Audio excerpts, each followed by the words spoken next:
Hello viewers, আসসালামু আলাইকুম। মজাদার রান্না করে সবাইকে স্বাগতম। আমি আজকে কলা এবং ডিম দিয়ে একটা পিঠা তৈরি করে দেখাবো। কলা এবং ডিম দিয়ে পিঠা তৈরি করতে যে উপকরণগুলো লাগবে, আমি এখানে নিয়েছি চালের গুঁড়া 1 বাটি, নিয়েছি আটা 1 বাটি, নিয়েছি চিনি পরিমাণ মতো, যার যতটুকু লাগে নিয়ে নিতে পারবেন, এবং গুঁড়া দুধ নিয়েছি 3 চামচের মতো, কলা নিয়েছি 2টা দেশি কলা।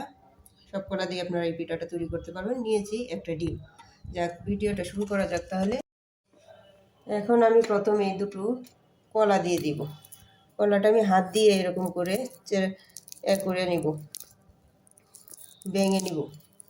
আপনারা ইচ্ছা করলে চামচ দিয়েও কলাটা করতে পারেন। কলাটা ভালো করে মিক্স করে নিব। কলাটা মিক্স করে নেওয়ার পরে আমি যাতে গুটি গুটি না থাকে এমনভাবে মিক্স করতে হবে। দেশি কলা তো, এর জন্য কলার ভিতরে একটা দুটো বিচি থাকতে পারে। সবজি কলা হইলে হয়তো বিচিটা থাকলো না, যাই হোক। তারপরে আমি এখানে দিয়ে দিব গুঁড়া দুধ, তারপর দিব চিনি, তারপর দিয়ে দিব ডিম।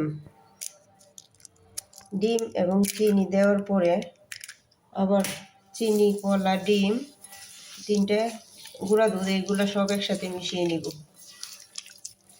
মিশাতে আমার প্রায় 2-3 মিনিট সময় লাগবে, যেহেতু কলাটা গুটি গুটি রয়ে গেছে। ভালো করে মিশাতে হবে। কলা, ডিম, গুঁড়া দুধ এবং চিনি মিশানোর পরে এরকম হয়েছে। এখন আমি দিয়ে দিব আটা, তারপর দিব চালের গুঁড়া, তারপরে দিব 1 চামচের মতো লবণ, তারপর দিব পরিমাণ মতো বেকিং সোডা। সোডাটা দেওয়ার পরে আবার আমি এগুলো ভালোভাবে মিক্স করে নেব। চালের গুঁড়া এবং আটা, যেহেতু চালের গুঁড়া এবং আটা এখানে অ্যাড করছি, তাই পানি একটু লাগবে, পানি দিতে হবে।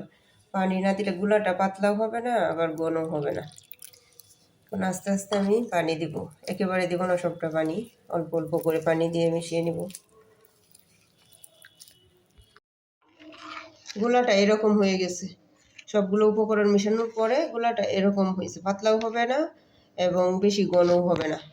এখন আমি চুলায় একটা কড়াই বসিয়ে নিয়েছি।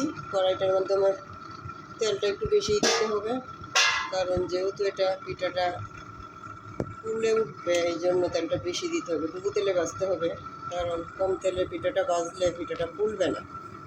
তেলটা গরম হতে আমার কমপক্ষে 2 থেকে 3 মিনিটের মতো সময় লাগবে। তেলটা ভালো করে গরম না হওয়া পর্যন্ত আমি পিঠাটা দিতে পারবো না।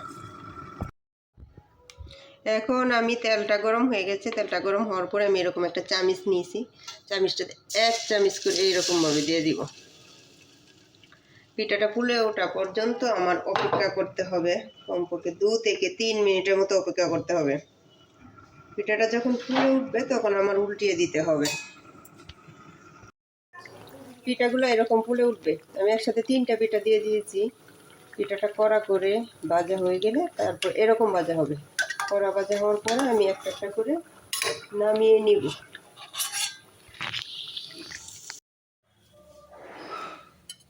তৈরি হয়ে গেল আমার কলা এবং ডিম দিয়ে মজাদার একটা তেল পিঠা। তেল পিঠা এভাবেও বানাইতে পারে, আবার ডিম ছাড়াও বানাইতে পারেন। আপনারা যার যার খুশি মতো যেভাবে ইচ্ছা তৈরি করতে পারেন, কিন্তু আমি কলা এবং ডিম, গুঁড়া দুধ সবগুলো মিশিয়ে এরকম করে বানিয়ে নিয়েছি। আমার ভিডিওটা ভালো লাগলে লাইক, কমেন্ট এবং সাবস্ক্রাইব করে পাশে থাকবেন। আল্লাহ হাফেজ।